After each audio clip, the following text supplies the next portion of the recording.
Untuk berinteraksi dengan kalimat syahadah ini, ya, maka kuncinya adalah cinta.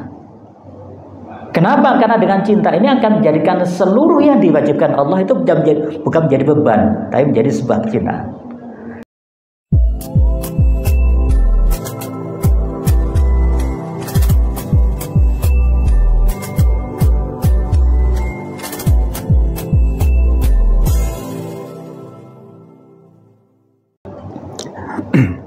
Bismillahirrahmanirrahim. Assalamualaikum warahmatullahi wabarakatuh.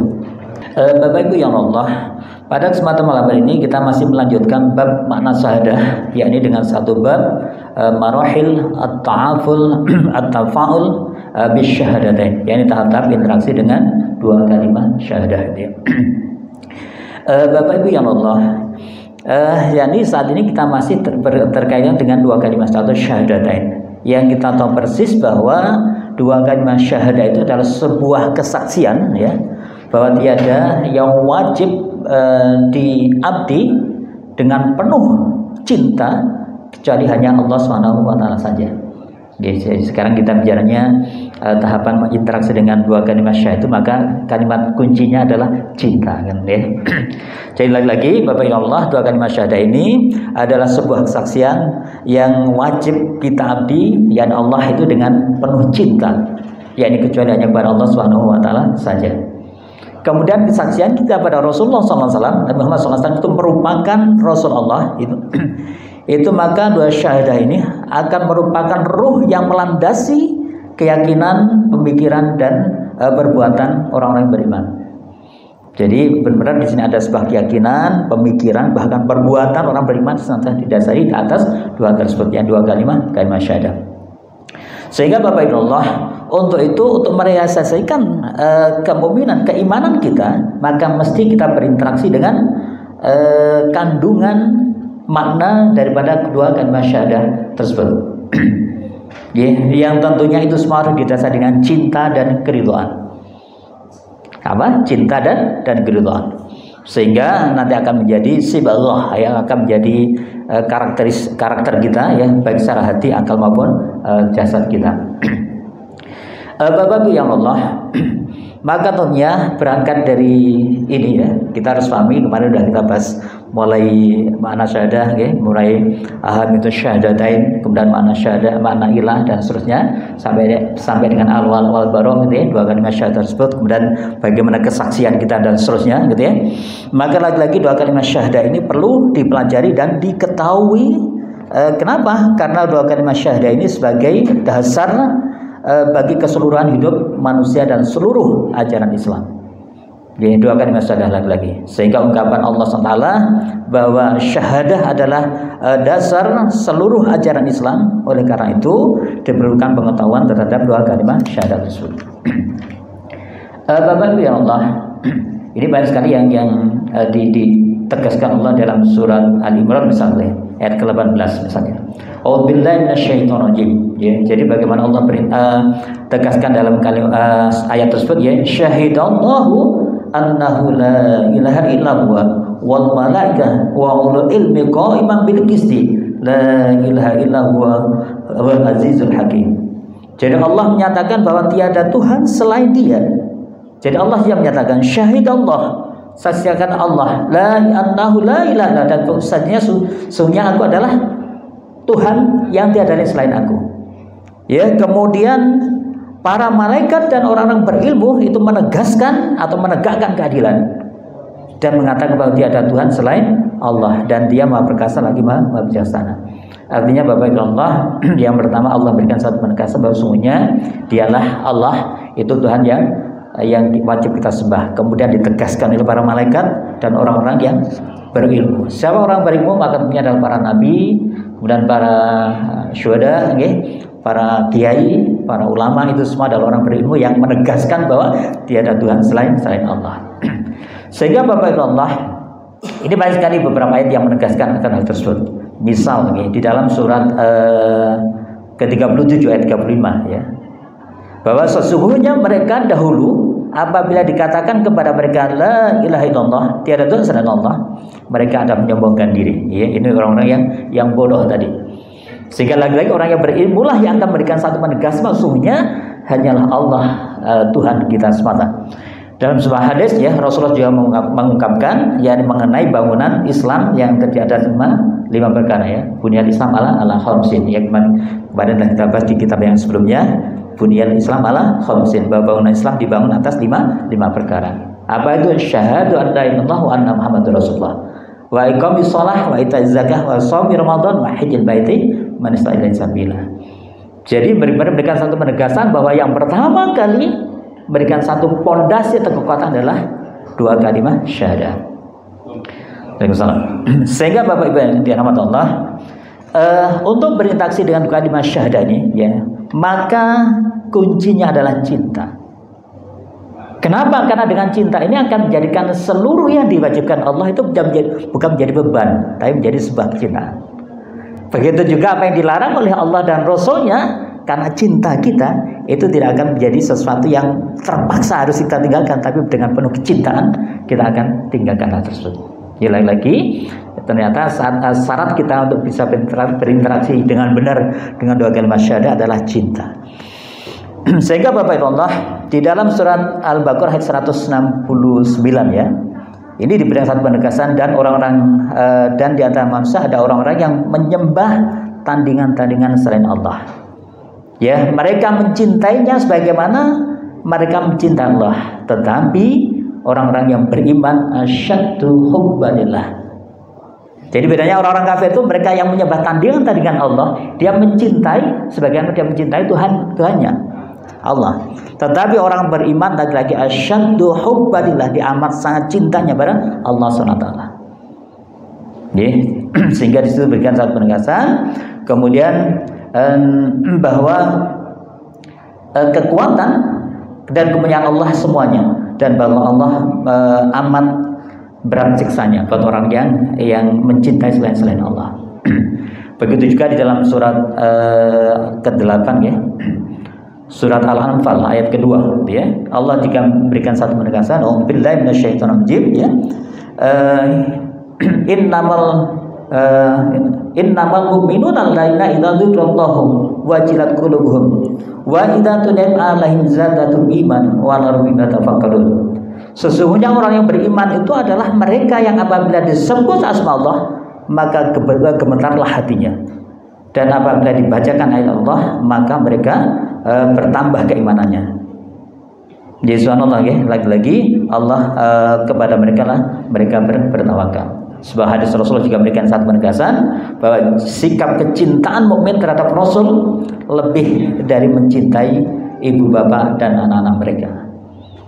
Jadi lagi Bapak Allah, pertama adalah cinta ya. Jadi interaksi kita dengan dua kalimat syahadah dengan benar adalah dengan cinta. Maka perlu kita pahami seperti apa cinta itu. Yang pertama disebutkan dalam kitab ini, mukmin itu mencintai dua kalimat syahadah sehingga nilai yang menjadi kandungannya tidak diterima sebagai beban. Jadi sekali lagi, sebagai seorang mukmin dia akan mencintai dua kalimat syahadat tadi, sehingga kandungan di dalam dua kalimat syahadat yang merupakan konsekuensi perintah dan larangan itu tidak menjadi beban. Ya, termasuk nuzul, kita melaksanakan sholat itu menjadi satu kecintaan. Kita melaksanakan nanti salah Idul Kurban ya, itu bukan jadi beban, wah kurban atau kemana harus urunan mana, enggak, tapi jadi sebuah kecintaan, bahkan menanti-nanti akan itu semua. Jadi subhanallah ini jangan kalau bersoal haji sekarang lebih berat lagi gitu, dibandingkan dengan dulu tahun-tahun yang lalu gitu. Ini berat banget. Jadi saya kemarin sempat ketemu di rest area itu jamaah dari mana? Ponorogo dan Madiun Bapak. Jadi ada jamaah itu yang sudah sepuh banget katanya. Jadi dia naik kereta. Jadi mulai naik kereta. Jadi ke toilet saja udah salah gitu ya. Yang dorong udah sepuh, beliaunya udah sangat sepuh gitu ya. Itu satu. Ketemu lagi pas mau sholat gitu ya. Beliaunya ini tidur di pintu masuk gitu. Pak, kenapa Pak? Istri saya kepalanya pusing gitu. Ini baru berangkat, belum nyampe asrama haji. Ditambah lagi Bapak Ibu, kemudian waktu sholat ya, di masjid itu pihak masjidnya minta saya jadi imam gitu ya.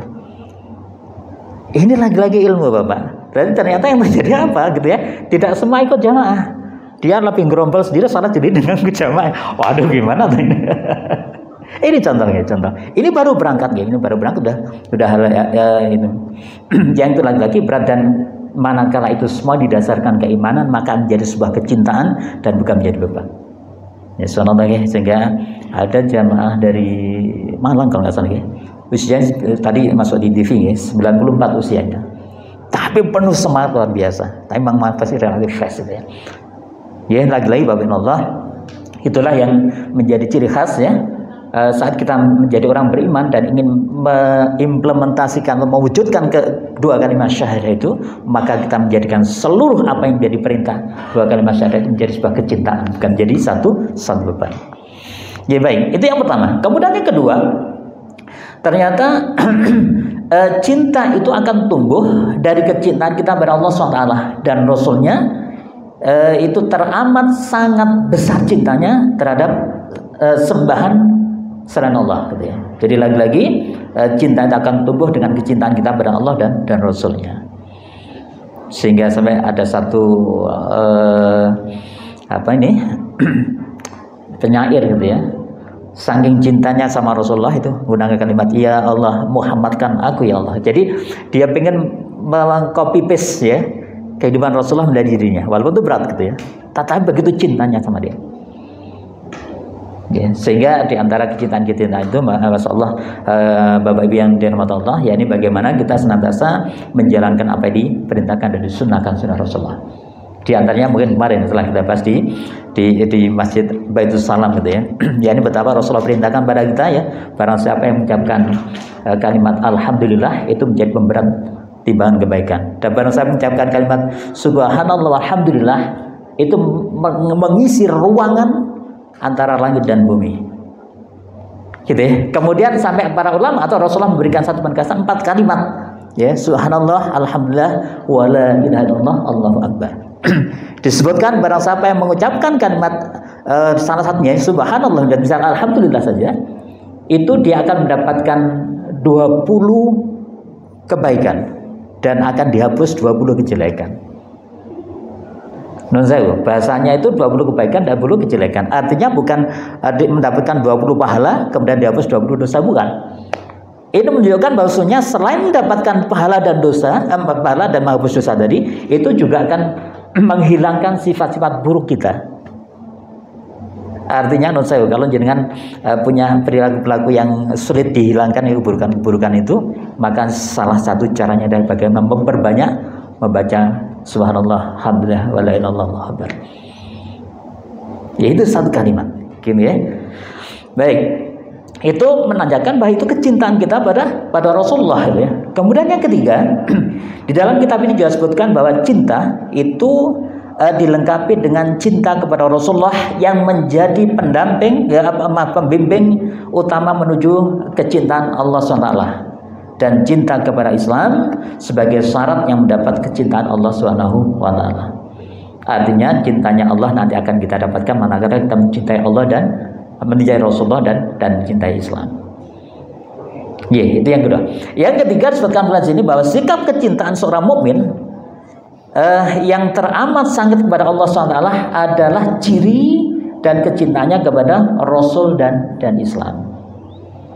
Jadi cinta kita pada Allah ya, itu kita wujudkan dengan kecintaan kita pada Rasulullah dan Islam. Artinya apa? Begitu apa Rasulullah perintahkan kita larang, kita lakukan. Begitu juga kalau Islam ini sudah menjadi suatu syariat yang sudah kita fahami, maka kita pegang betul gitu ya. Wa tasmu bihablillahi jami'an. Kita akan berpegang pada keseluruhannya. Itu cinta. Ya, lagi-lagi baik. Kemudian yang kelima, ternyata cinta daripada dua kalimat syahadat tadi, yakni hati seorang mukmin akan bergetar ketika nama Allah disebutkan.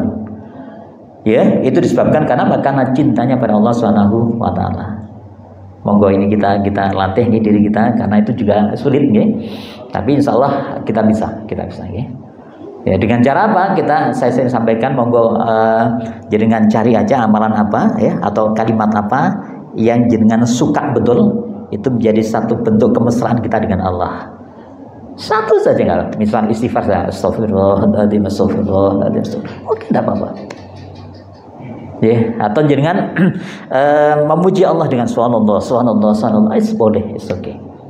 Ya, jadi Rasulullah itu ternyata kalau jangan bersani di dalam Al-Ma'surat ya. Al-Ma'surat adalah zikir yang diucapkan Rasulullah di pagi dan petang. Itu minimal beliau itu 100 kali baca subhanallah, alhamdulillah, wa Allahu akbar.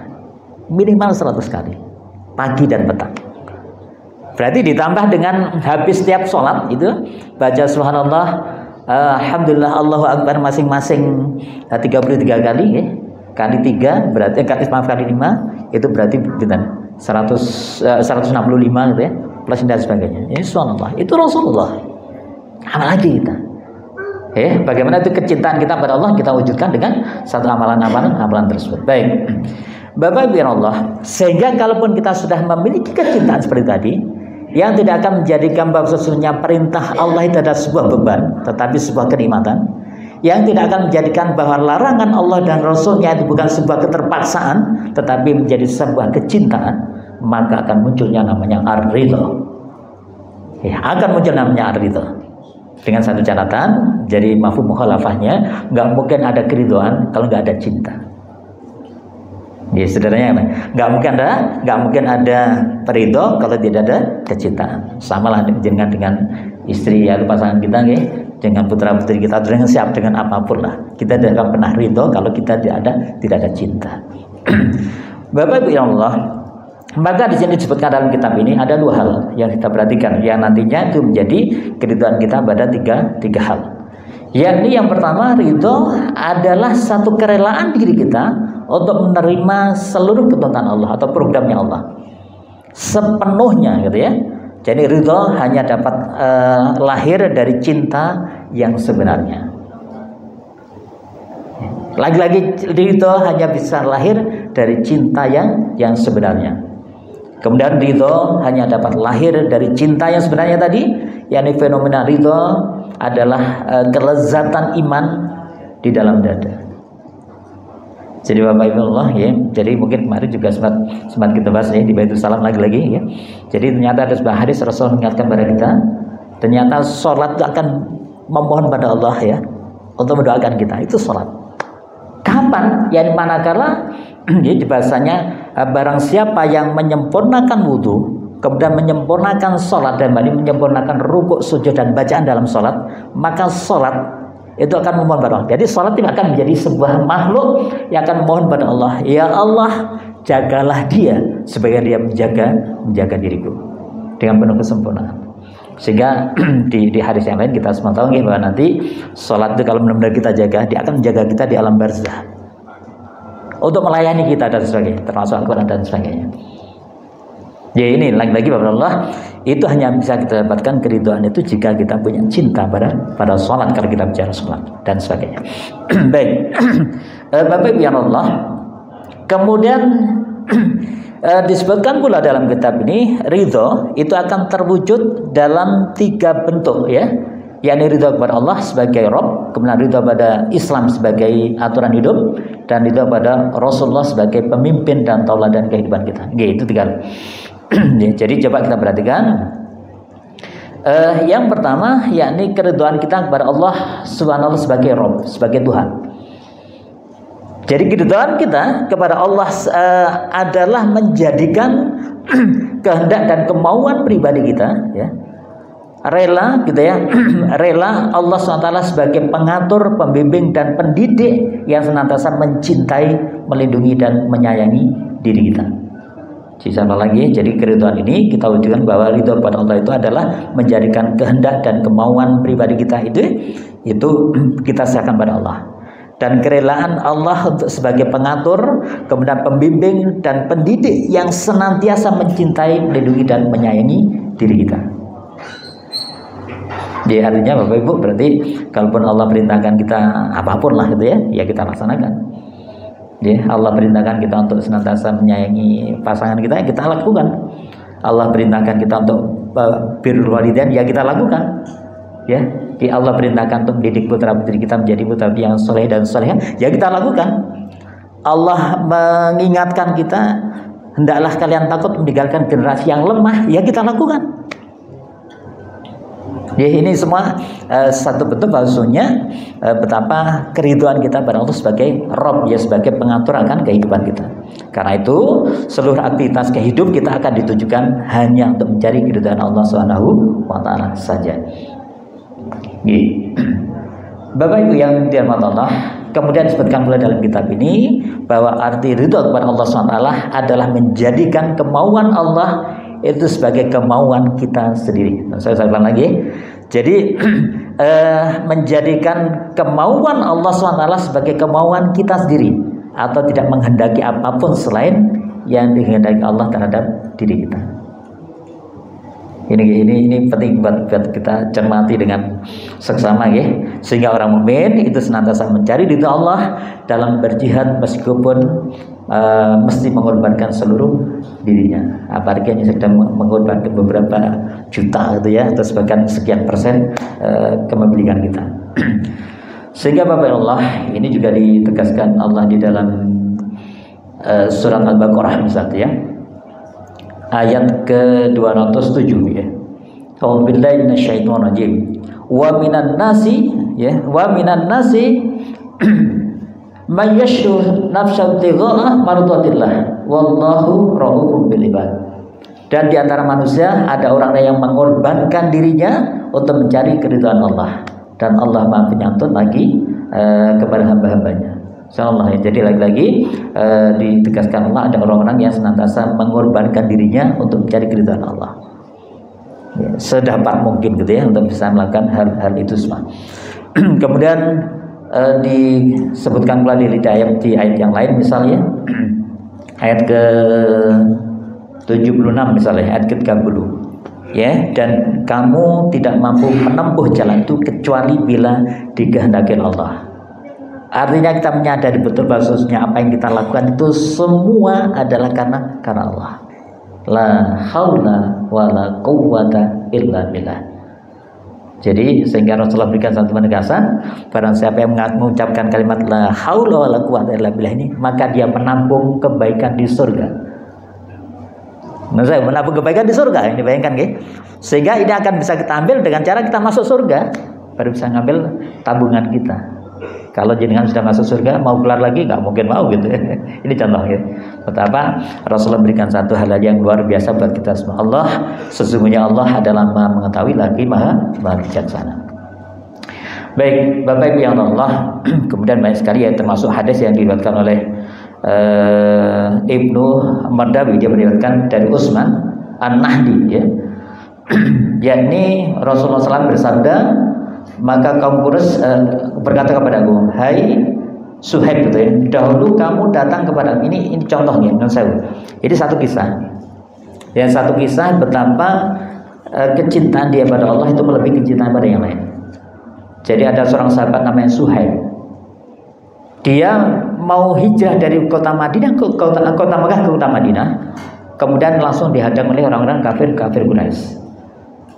Orang kafir mengatakan, wahai Suhaib, kamu dulu datang ke Madinah, dulu kamu orang miskin, kamu tidak punya apa-apa, gitu, ya. Sehingga kalaupun kamu nanti kalau mau hijrah ke Madinah, maka tinggalkan seluruh hartamu. Maka Suhaib mengatakan, oke, kalau kamu pengen itu, ambil semua ambil, asalkan izinkan aku berangkat hijrah ke Madinah. Akhirnya terjadi. Kemudian dia berangkat ke hijrah ke Madinah dengan pakaian yang melekat, gitu, ya, tanpa sepeser harta pun. Kemudian ini begitu nyampe di Madinah, terdengar oleh Rasulullah. Apa jawab Rasulullah? Ya, maka Rasulullah bersabda, Suhaib beruntung, Suhaib beruntung, Suhaib beruntung. Diulang berkali-kali. Kenapa? Karena dia memilih jalan Allah daripada harta-harta yang dia miliki, ditinggalkan semuanya. Insya Allah kita nggak sampai seperti itulah, gitu. Tapi minimal kita harus merelakan sebagian harta kita, ya, sebagian waktu kita, sebagian semuanya lah. Yang ini untuk kebaikan Islam ini. Bapak Ibu yang dirahmati Allah, kemudian itu yang pertama. Kemudian yang kedua, ternyata kita diberitakan ridho kepada Islam sebagai way of life, sebagai aturan hidup kita, ya, sebagai ad-din, ya, Islam sebagai ad-din. Maka keridhaan kita ini disebutkan dalam kitab ini, yakni Islam diyakini sebagai satu-satunya ajaran hidup bagi diri kita. Lagi-lagi Islam diyakini hanya sebagai satu-satunya aturan hidup bagi kehidupan kita. Tidak ada aturan yang lain. Dalam hal apapun, dalam ideologi, dalam politik, ya, dalam ekonomi, dalam bermasyarakat, ya, dalam beribadah, itu semua hanya menjadikan Islam menjadi satu-satunya way of life kita, menjadi satu-satunya aturan hidup kita. Tiada yang lain. Sehingga Bapak Ibu yang Allah, ini penting ya. Jadi sebagaimana Allah ingatkan bahwa penciptaan kita ini tidak lain hanya untuk beribadah pada Allah, tanpa kecuali.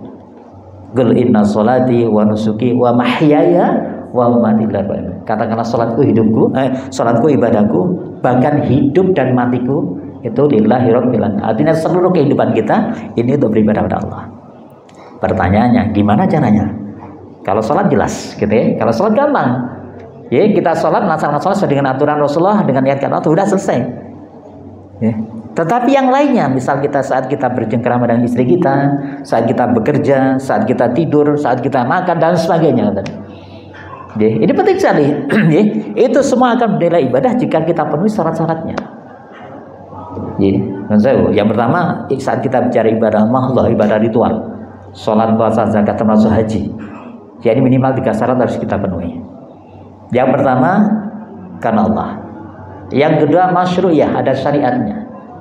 Tidak boleh tidak. Ya, karena kalau saat kita bicara kaidah usul fikihnya itu, ya, amalan-amalan mahdhah seperti ini, ritual ini, asalnya adalah haram, kecuali ada perintahnya. Ya. Kemudian tidak cukup 2. Yang ketiga, ya, ada kaifiatnya jelas, tata caranya juga harus kita ikuti. Ya, dengan sholat isya 4 rakaat, sholat maghrib 3 rakaat, ya, sholat id itu dengan takbir pertama 7, takbir kedua dan 5, kemudian dengan sholat gerhana, masih ingat ya? Lama gak gerhana, berarti cuma 2 rakaat, tetapi rukuknya ada 4 kita sekarang ya, ada 4. Itu bagaimana kaifiat Rasulullah berikan contoh. Ya, ini yang terus harus kita lakukan, termasuk non-sawu, dengan orang yang biasa sholat qobliyah subuh misalnya, ya. Tapi satu ketika ternyata ketinggalan, entah karena sakit perut gitu ya, sehingga nggak sempat sholat qobliyah subuh. Jangan sholat berjamaah sholat subuh. Nah, gimana caranya itu menggantikan? Ternyata Rasulullah berikan 2 cara. Yang pertama, begitu yang salam berdiri untuk sholat qobliyah subuh, itu boleh. Ya, itu dilakukan oleh sahabat. Salah satu sahabat habis sholat dia berdiri dan sholat 2 rakaat. Rasulullah bertanya, "Wahai sahabatku, kenapa engkau sholat? Apakah engkau menggabungkan 2 sholat wajib?" "Tidak ya Rasulullah." Jadi Rasulullah berpikirnya semalam ketiduran, nggak sholat isya gitu ya, sehingga habis sholat. "Enggak ya Rasulullah, saya tadi tidak sempat sholat karena begitu nyampe di masjid ini engkau sudah takbir, maka aku langsung ikut berjamaah." Dibolehkan sama Rasulullah. Di hadis berikutnya, ya, ini di kitab Tirmidzi. Di hadis berikutnya disebutkan maksudnya, jika kalian terlambat sholat qobliyah subuh, maka laksanakan sholat qobliyah pada saat suruh. Makanya di penting Bapak yang biasa suruh ya, habis subuh benda gondor, saya waktu suruh ya, kemudian jeda waktu beberapa menit itu niatkan sholat 2, sholat suruh dan sholat qobliyah. It's okay. Okay, baru nanti bisa dilakukan dengan sholat duha dan seterusnya lah itu. Okay. Ini lagi-lagi ilmu, lagi-lagi ilmu yang akan menjadikan bahwa seluruh aturan kehidupan kita akan hanya kita standarkan pada ad-dinul Islam. Itu kalau ibadah mahdhah. Berikutnya silakan yang ibadah ghairu mahdhah. Yang tadi jenengan dahar gitu ya. Jenengan dahar misalnya ya. Contohkan bulan ini sekarang ada ibadah dahar gitu ya. Itu syaratnya cuma 2. Gitu ya. Karena Allah, kemudian yang kedua tidak bertentangan dengan aturan Allah dan Rasulnya. Contohnya apa? Akan menilai ibadah kalau jenengan bismillah dimakan karena Allah. Yang kedua ternyata Rasulullah melarang kita makan dengan tangan kiri. Kebetulan dari makan tangan gini, tak dirubah tangan kanan. Karena itu disebutkan bahwa di dalam hadis yang sempat kita bahas, barang saya makan dengan tangan kiri gitu ya, maka dia makan dengan syaitan. Ini contoh ya, akan menjadi ibadah, adalah ibadah manakala amalan-amalan kita lakukan pertama itu karena Allah, yang kedua tidak tidak menentang aturan Allah dan Rasulnya. Ngerti ya, ini penting ya. Sehingga apa ya udah dengan dahar dengan bismillahirrahmanirrahim pakai tangan kanan selesai ibadah. Dan jangan dahar bismillahirrahmanirrahim tapi dengan tangan kiri misalnya, oh berarti tidak sesuai dengan aturan Rasulullah, berarti tidak ibadah. Ngerti ya? Baik. Ini contoh ya, menjadikan seluruh kehidupan kita hanya bersandar pada aturan Islam gitu ya. Sehingga dikatakan sini bahwasanya kenapa? Karena Islam adalah adin. Adin nanti kita akan masuk pada al-sultan wal-qahar, sebuah aturan yang lengkap dan sempurna. Ya. Yang menyelesaikan seluruh masalah. Itu Islam. Sekaligus merupakan jalan lurus dan membawa pemeluknya kepada kebahagiaan dan keselamatan hidup dunia dan akhirat. Itu Islam.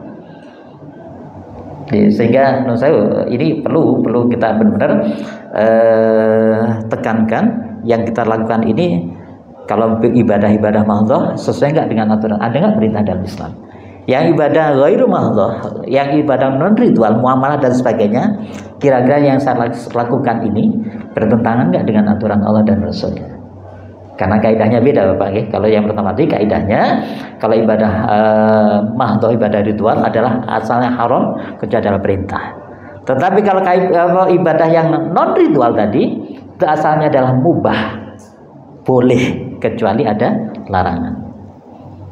Dengan satu pemikiran kan ya. Jadi makan apapun boleh kecuali babi misalnya, atau makan dengan cara apapun boleh kecuali tidak dengan tangan kiri misalnya dan sebagainya, kecuali kondisi-kondisi khusus gitu ya. Baik. Bapak Ibu Allah, ini banyak sekali hadis-hadis yang memberikan penegasan pada kita semua terkait dengan hal ini. Ya, sebagaimana ada hadis yang diriwayatkan Abdul Razak misalnya, dia mendapatkan bahwa dari Abu Hurairah bahwa Rasulullah bersabda, demi yang jiwaku dalam genggamannya, ya, tiada seorang yang mendengar tentang aku dan umat ini, orang Yahudi atau Nasrani, lalu dia meninggal dalam keadaan tidak beriman pada risalah yang aku diutus ini untuknya, melainkan dia akan masuk menjadi penghuni neraka. Artinya orang Yahudi, Nasrani atau orang kafir kemudian dengar Rasulullah gitu ya, kemudian dia tidak beriman, maka matinya pasti masuk neraka. Ya, makanya pernah kita sampaikan di dalam majelis ini, kenapa sih tidak banyak dibahas ya orang-orang kafir itu? Karena udah nggak perlu ditimbang, ya, nggak perlu itu, udah pasti masuk neraka. Sedangkan orang beriman banyak sekali detail dibahas, gitu ya. Oke, Bapak Ibu Allah. Jadi termasuk nanti kalimat 4 kalimat tadi ini, kalau kita baca, kita biasakan, ternyata menjadi jaminan kita nanti pada saat di Shirathul Mustaqim kita akan bisa secepat kilat. 4 kalimat tadi. Subhanallah, alhamdulillah. Ya, baik. Bapak Ibu yang dirahmati Allah, kemudian ridho yang ketiga, yang pertama ridho Allah sebagai Rabb kita, kemudian yang kedua ridho Islam sebagai agama kita, din kita, kemudian yang ketiga adalah kita ridho Rasulullah sebagai qudwah kita. Tauhidul qudwah, satu-satunya teladan kita. Tauhidul uswah, satu-satunya teladan kita, ya. Sehingga disebutkan dalam kitab ini, dalam melaksanakan Islam, maka Rasulullah Muhammad SAW akan dijadikan sebagai contoh dan ukuran, contoh dan ikutan, contoh dan tuntunan dan sebagainya. Ya, semua langkah dan tindakan akan dilaksanakan sesuai dengan bimbingan Rasulullah SAW. Kenapa? Karena Rasulullah SAW adalah manusia pilihan yang diutus Allah, insan yang sempurna, insan kamil gitu ya, sempurna, pendidik utama yang selalu menyayangi umat-umat manusia. Jadi betapa Rasulullah ini Bapak Ibu, kita semua tahu kecintaan beliau sama kita itu luar biasa. Ya, pada saat mau wafat yang diingat bukan istri, anaknya atau hartanya, tapi ummati. Begitu pertama kali dibangkitkan beliau, Rasulullah itu orang pertama kali itu yang diingat adalah ummati. Pada saat kita semua nanti akan kesulitan untuk mendapatkan syafaat, ya, kita datang pada Nabi Adam, ya, Nabi Ibrahim, Nabi Musa, Nabi Isa dengan beberapa kualifikasi yang belum miliki, tidak ada yang mampu. Dan diperintahkan untuk menghadap Rasulullah untuk mohonkan syafaat pada Allah. Apa yang terjadi? Sebelum kita minta pun Rasulullah sudah bersujud di hadapan Allah. Dan tidak bangun-bangun sampai Allah menjawab gitu. Ya Muhammad, aku kabulkan syafaat itu, selesai baru belum bangun. Betapa cintanya Rasulullah pada kita. Ya, maka ini harus kita balas dengan kecintaan kita pada Rasulullah dengan menjadikan kita ridho Rasulullah sebagai satu-satunya qudwah atau tauladan kita. Gitu ya. Ya, monggo. Ya, monggo. Assalamualaikum warahmatullahi wabarakatuh. Waalaikumsalam warahmatullahi wabarakatuh. Mau nanya Oscar. Ya. Mumpung ini musim haji. Ya. Rukun Islam yang kelima. Ya. Mau nanya gini Pak. Barometernya orang wajib haji itu kan bila makbul. Ya. Itu makbulnya itu barometernya sampai gimana Pak? Oke. Soalnya orang yang nggak puasa itu kayak bukan, wah besok harus nyaur gitu. Ya. Kalau haji kan agak cuek orang. Saya sering kebetulan saya itu kok kacau. Belum saya haji ya maksudnya. Oke. Barometernya apa itu mampu sampai bagaimana? Atau ya. Terima kasih. Ya, jadi Bapak Allah kayaknya mungkin beliau mau haji lagi kayaknya. Amin. Gitu. Enggak apa-apa, boleh haji berkali-kali. Jadi Abdullah bin Umar itu tiap tahun haji sampai sekian puluh kali ya kalau dikisahkan. Baik. Jadi yang dengan istita'ah ya. Jadi haji itu kan harus istita'ah. Itu sebenarnya syaratnya cuma yang pertama yang bersangkutan ini istita'ah dalam sisi segala hal. Fisik, kemudian apa ini? Materi ya. Kemudian keilmuan, ini penting. Kemudian istita'ah yang kedua adalah istita'ah kondisi di sana. Ya, artinya nanti berarti kalau kita bicara tadi yang secara pribadi fisik ini termasuk mampu berangkat ke sana gitu ya. Kemudian yang kedua adalah kondisi di sana, yakni aman. Itu disyaratkan pula. Oke, baik. Namanya tadi yang ditanyakan terkait dengan individu ya. Ini sampai kamu ada memiliki satu dianggap istita'ah ada kewajiban melaksanakan haji. Baik Bapak Ibu Allah, maka haji ini adalah sebuah kewajiban yang diberikan pada umat Islam keseluruhan. Itu dulu, tanpa kecuali. Ya, sehingga ayatnya jelas, ya alladzina amanu hai orang beriman gitu ya. Maka berangkatlah haji, lakukanlah haji. Gitu ya. Ini orang beriman tanpa kecuali. Ya. Karena faktanya banyak orang yang katakanlah duitnya banyak nggak bisa haji. Ya, ada orang yang duitnya pas-pasan bahkan mungkin secara hitungan nggak masuk akal itu berangkat haji. Ya. Sehingga lagi-lagi syarat pertama adalah orang beriman. Kemudian syarat yang kedua, memang Allah sudah berikan satu kemudahan yang mengharuskan dia berangkat. Siapa itu orang beriman memiliki fasilitas untuk berangkat ke sana. Fasilitasnya ada dua. Ya, fasilitas finansial dan fasilitas kesempatan. Karena faktanya banyak orang yang diberikan kesempatan. Saya dulu tahun 2015 Pak, itu sempat dapat tawaran furodah gitu ya. Jadi itu dari kerajaan haji karena sebagai rektor di kampus swasta. Tetapi alhamdulillah saat yang bersamaan sudah selesai sudah lunas plusnya gitu. Udahlah daripada ini. Pada saat seperti ini maka harus berangkat. Atau yang kedua, kesempatan yang kedua karena memang punya finansial. Nah ini, kalau yang pertama majar, yang kedua inilah yang harus benar-benar dikuatkan. Manakala ada orang punya kekuatan finansial, kemudian ternyata sampai dia meninggal tidak melaksanakan haji, maka dia punya hutang haji. Dia punya kewajiban, kemudian dia tidak melaksanakan, dia punya hutang haji. Loh Ustaz, setelah itu dia jadi miskin, itu salah dia. Karena kan kita nggak tahu ya, makanya saya sering sampaikan maksudnya begitu ada kesempatan, Allah berikan satu kesempatan dengan finansial yang cukup, berangkat. Dosa ternyata saya daftar, ternyata antrinya lama gitu. Padahal punya duit untuk berangkat plus misalnya. Berangkat plus. Ya, kalau Ustaz ngaten nggih. Jadi kalau punya teman-teman yang ngaten ya, saya sering sampaikan kalau nunggu antri kelamaan ya sudah ini. Tetapi tetap saya sarankan Bapak Ibu, kalaupun jenengan punya teman, saudara atau kerabat, sebaiknya tetap berangkat haji, daftarlah haji. Karena faktanya sekarang Bapak Ibu, aturan negeri kita ini berubah-ubah. Tahun ini sakit ini bapaknya sakit gendong endet gitu ya. Jadi misal bapaknya ini berangkat tahun ini karena waktunya itu bisa ngajak putranya asalkan sudah daftar 5 tahun yang lalu. Bisa ngajak istrinya asalkan punya sudah 5 tahun. Sehingga ada seorang bapak yang sudah memang waktunya ya, kemudian istrinya belum waktunya, harusnya anaknya duanya juga belum waktunya, tapi sudah daftar 5 tahun yang lalu, berangkat berempat. Ini contoh ya. Jadi lagi-lagi pokoknya namun tahu lakukan itu semua. Kalau mampu kita mampu teman-teman kita ya hanya sebatas yang reguler udah daftar reguler.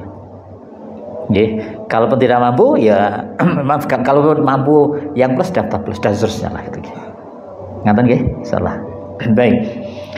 Bapak Ibu Allah, kalaupun kita nanti sudah bisa memiliki keridhaan pada Rasulullah itu ya, yang kita dapatkan yakni bagaimana ini juga Rasulullah itu menjadi toladan kita saya ciptakan beberapa hal lagi mawon. Yakni bagaimana ini Rasulullah sangat sesuai dengan yang diridhai karena teramat sayang kepada umatnya. Hal ini dapat kita lihat dari sirah Rasulullah tentang bagaimana Rasulullah bersaksi atau bereaksi dengan para sahabatnya. Bahkan Bapak Ibu yang Allah, saya berkali-kali sampaikan kenapa sih kita kemarin kita pelajari kitab Bulughul Maram itu separuh bicara terkait dengan masalah ibadah mahdhah, ibadah ritual yang nantinya Rasulullah akan menjadi saksi. Jangan sampai nanti Rasulullah tidak berkenan menjadi saksi atas sholat kita, atas puasa kita dan sebagainya. Kenapa? Karena menselisih cara Rasulullah. Dan luar biasanya lagi, kalau nanti Rasulullah sudah mau berkenan menjadi saksi atas amalan kita, berikutnya kita menjadi saksi terhadap amalan-amalan umat-umat sebelumnya. Yang berikutnya lagi ternyata orang-orang yang separuh ini akan bicara terkait dengan orang yang punya amalan puasa, zakat, haji dan sebagainya, tetapi dia melakukan kesalahan-kesalahan dalam alamanya. Lagi-lagi Rasulullah menjadi tauladan kita. Bapak Ibu Allah, kalau kita sudah memiliki 3 keridhaan kita pada Allah, Rasul dan Islam ini, maka kita akan memiliki sibghah. Sibghah adalah celuban Allah. Kita akan memiliki karakter Allah. Sehingga disebutkan sibghah Allah wa man ahsana sibghah min Allah. Sibghah Allah, dan siapakah yang lebih baik sibghahnya atau karakternya daripada Allah, dan hanya kepadanya Allah kita menyembah. Insya Allah nanti kita akan bahas pada pertemuan yang akan datang terkait dengan sibghah ini. Nanti sibghah ini berkaitan dengan hati, akal dan perilaku fisik kita. Semoga Allah memberikan keberkatan kita sehingga kita bisa mampu istiqomah atas majlis ilmu ini. Allahumma amin. A'udzubillahi minasyaitonir rajim. Bismillahirrahmanirrahim. Allahumma shalli ala sayyidina Muhammad alhamdulillahirabbil alamin. Allahumma ighfir lil muslimina wal muslimat wal mu'minina wal mu'minat al-ahya'i minhum amwat innaka sami'un qaribun mujibud da'wat ya qadiyal hajat. Allahumma ighfir lana dhunubana wa li ikhwanina alladhina sabaquna bil iman wa la taj'al fi qulubina ghillan lil ladzina innaka ra'ufur rahim. Allahumma ansur lil mujahidin wal muslimin fi Palestin. Allahumma sallimna wal muslimin wal mujahidin fi Palestin. Allahumma a'izzil Islam wal muslimin wal mujahidin fi Palestin wa fi Indonesia wa fi kulli makan wa zaman. Allahumma arinal haqqa haqqan warzuqna ittiba'ah wa arinal batila batilan warzuqna ijtinabah. Allahumma inna na'udzubika min ilmin la yanfa wa qalbin la yahsha wa amalin la yurfa wa du'ain najisma. Rabbana atina fid dunya hasanah wa fil akhirati hasanah wa qina adzabannar wa adkhilna jannata ma'al abrar ya aziz ya ghafar ya rabbal alamin. Subhana rabbika rabbil izzati amma yasifun wa salamun alal mursalin walhamdulillahi rabbil alamin. Saya maaf, ihdinas siratal mustaqim billahi taufiq wal hidayah. Wassalamualaikum warahmatullahi wabarakatuh.